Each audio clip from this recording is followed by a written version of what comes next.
हमारे साथ खास तौर पर मध्य प्रदेश में भोपाल में प्रचार में शामिल होने आए कांग्रेस के वरिष्ठ नेता राजस्थान के पूर्व मुख्यमंत्री अशोक गहलोत साहब हैं। बहुत बहुत शुक्रिया सर समय निकालने के लिए। गहलोत साहब, आप मध्य प्रदेश आए हैं, दिग्विजय सिंह के प्रचार में जा रहे हैं, तो सबसे पहले मैं यही पूछ लेता हूं सर, मध्य प्रदेश में आपको क्या लग रहा है? दिग्विजय सिंह राजगढ़ से चुनाव लड़ रहे हैं, आपको उम्मीद है कि वो सीट निकाल सकेंगे? मध्य प्रदेश में परफॉर्मेंस कैसी रहेगी? देखिए, पूरे कंट्री में माहौल बदल रहा है, पूरे कंट्री में, इसीलिए परसेंटेज ऑफ वोट जो है पहले दूसरे फेज में जो कम हुई है उसका मायने यही है कि लोग समझ गए हैं कि एनडीए गवर्नमेंट के प्रधानमंत्री जी के जो वादे थे 10 साल के वादे, उनका हिसाब नहीं दे रहे हैं। उनको अपना रिकॉर्ड कार्ड जारी करना चाहिए। 10 साल मैंने ये उपलब्धियां की है।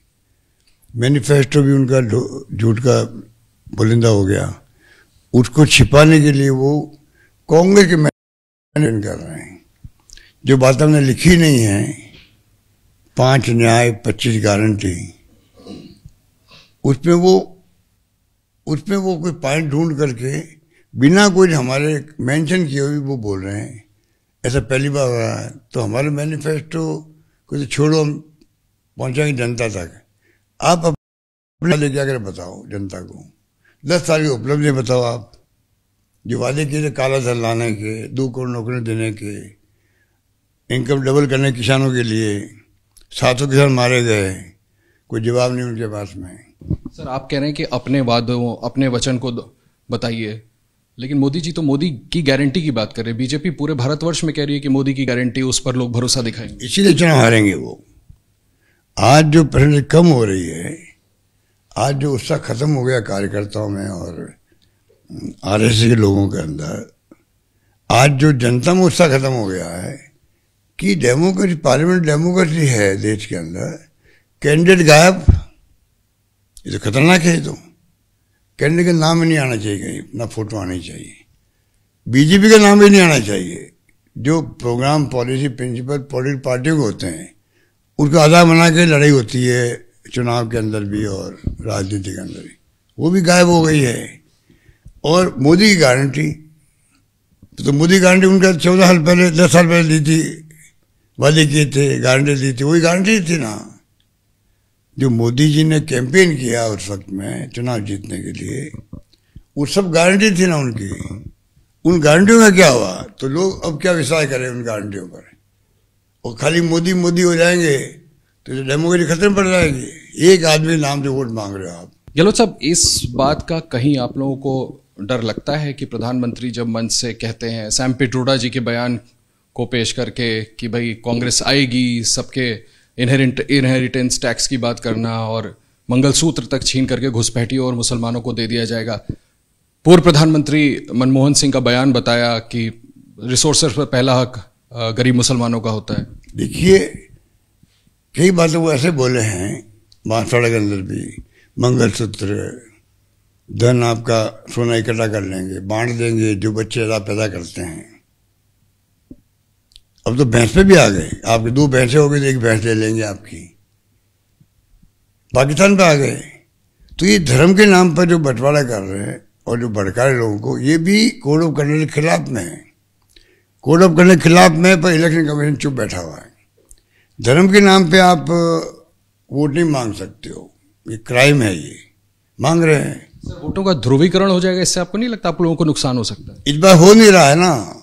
पर मैं दूसरी बात कहता हूँ, इलेक्शन कमीशन ऑफ इंडिया को कम से कम 10 दिन का जो बांसवाड़ा भाषण दिया था मोदी जी ने राजस्थान के अंदर, 10 दिन का पीएम पे बैन लगाना चाहिए था कैंपेन करने से। तब जाके मैसेज आता देश में भी, दुनिया के अंदर भी, इलेक्शन कमीशन ऑफ इंडिया निष्पक्षता से काम कर रहा है। वरना चुनाव आयोग के खुद के ऊपर निष्पक्षता को लेकर के क्वेश्चन मार्क खड़े हो रहे हैं। आपको लगता है ऐसा कि चुनाव आयोग पर सवाल खड़े होते हैं? हो रहे हैं। बाबा कांग्रेस जाके दिल्ली मिलते हैं, टाइम देते नहीं वो। सर, एक सवाल आपसे जरूर मैं पूछना चाहता हूँ राजस्थान को लेकर के। किसी कारणवश आप सरकार वहां नहीं बना पाए, लेकिन इस बार कांग्रेस ऐसा क्लेम कर रही है कि हम अपनी टैली को इम्प्रूव करेंगे, अच्छी परफॉर्मेंस देंगे। लोग कह रहे हैं कि लोग अशोक गहलोत को दोबारा से याद कर रहे हैं। आपको राजस्थान में क्या लगता है? देखिए, राजस्थान में बहुत अच्छा माहौल है। हो सकता है डबल डिजिट तक पहुंच जाए हम लोग, हो सकता है। इतना अच्छा माहौल है। पिछली बार जहां एक भी सीट नहीं थी, इस बार 5 सीटें, 7 सीटें, 10 सीटें, 11 सीटें, 12 सीटें कितनी भी आ सकती है। पर आने का मुख्य कारण ये रहेगा जो हमारी शानदार स्कीमें हैं, देखिए पूरे मुल्क में चर्चा हुई थी, पूरे मुल्क में 25 लाख का बीमा तो हिंदुस्तान का दुनिया में कहीं नहीं था। हेल्थ का कोरोना में शानदार काम किया हम लोगों ने, किसानों के लिए अलग बजट पेश किए, क्या नहीं किया हमने हर वर्ग के लिए। लोग याद करने लगे थे जल्दी उनको। गांव गांव में चर्चा होती है, चुनाव में तो हमारी स्कीमों की चर्चा हो रही। पिछले चुनाव में झूठ बोला गया, हिंदू को 5 लाख दिए, 50 लाख दिए मुसलमान को, कन्हैयालाल वाले केस को लेके, और कई रेप को लेकर के, डकैती को लेकर के। अब एक्सपोज हो गए, 4 महीने में इतनी डकैती हो रही है, इतने रेप हो रहे हैं वहाँ पर, और वो पोल खुल गई 5 लाख 50 लाख वाली भी। वो लोगों के जहन के अंदर भी एक झूठ बोल बोल कर हमें गुमराह किया गया और चुनाव जीत गए। अब सबक सिखाओ इनको। तीनों पॉइंट हमारे पक्ष में जाते हैं।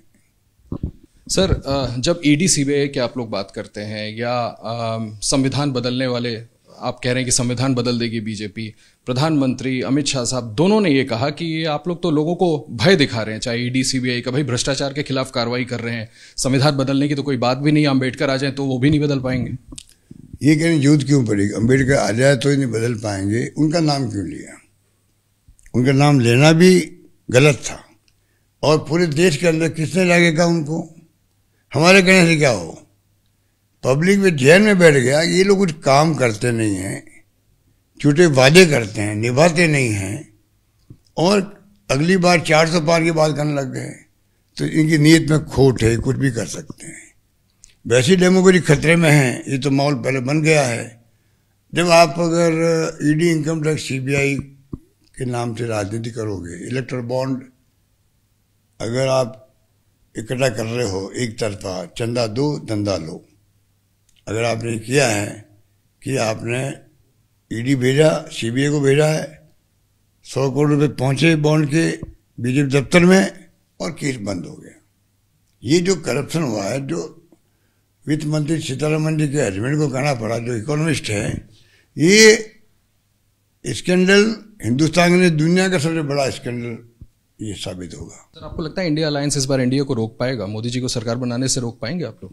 बिल्कुल, माहौल बन गए। तो भाई जब हम कहते हैं मोदी जी जीत गए तो माहौल ऐसा बन गया देश के अंदर, ईडी, इनकम टैक्स, सीबीआई का, कि ये करप्ट है। कांग्रेस नेता, एनसीपी का, शिवसेना का, जो भी टीएमसी का, जैसे ज्वाइन करता बीजेपी, वॉशिंग मशीन लगी हुई वहां पर, बिल्कुल साफ सुथरे होकर निकलते वहां से। ये जुमला बन गया देश के अंदर, पब्लिक के अंदर। ये स्थिति जो बनी है ना, ये स्थिति जनता के दिमाग बैठ गई बातें। इसलिए लोग कहते हैं कि अगर ये जीत गए तो आगे चुनाव भी होंगे कि नहीं होंगे। जिस प्रकार मोदी की अगली सरकार, मोदी सरकार, कैंडिडेट गायब, बीजेपी गायब, इसका मतलब आप राष्ट्रपति प्रणाली लाना चाहते हो आप, या आप क्या ताना से थोपना चाहते हो देश के अंदर, या चाइना की तरह, रशिया की तरह, या नॉर्थ कोरिया की तरह चुनाव कराना चाहते हो आप? चाहते क्या आप? बस एक आखिरी सवाल करना चाहता हूँ। आप कल पूरे गांधी फैमिली के साथ अमेठी रायबरेली में थे। राहुल जी रायबरेली चले गए अमेठी छोड़ करके, प्रियंका गांधी चुनाव नहीं लड़ रही, स्मृति ईरानी और प्रधानमंत्री दोनों ने कहा कि राहुल गांधी डर के अमेठी से भाग गए। अगर पहले से उनको ऐसा नहीं लगता कि वो वहाँ हार जाएंगे तो वो वहाँ से चुनाव लड़ते।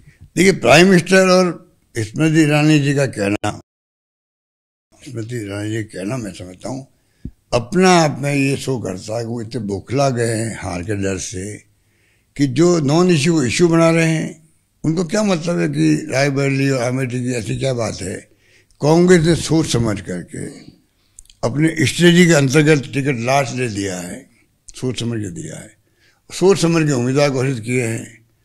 उनको ऐसा क्या हो गया कि उसके ऊपर दिन भर मीडिया से बात कर रहे हैं, पब्लिक मीटिंग बात कर रहे हैं, घबराए हुए हैं वो लोग। जब मोदी जी कहते हैं कि भाई मेरा कुछ नहीं है, मैं तो फकीर हूँ, मेरा कुछ नहीं, मेरी विरासत आप लोगों के लिए है, जो बोलते हैं मोदी जी आजकल, मैं समझता हूँ बहुत घबरा गए वो।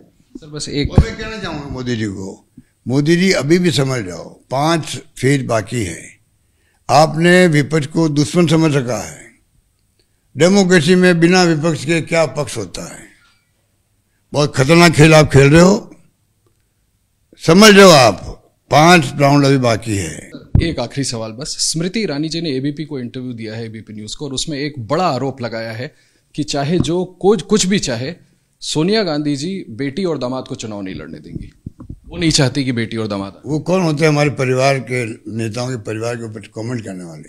कि हमने कभी स्मृति ईरानी जी के परिवार पर कोई कमेंट किया क्या? उनके परिवार, उनका बैकग्राउंड कभी कोई चर्चा की है क्या कांग्रेस ने? वो क्यों बगैर मतलब आप नेहरू, ये आप बताओ मुझे।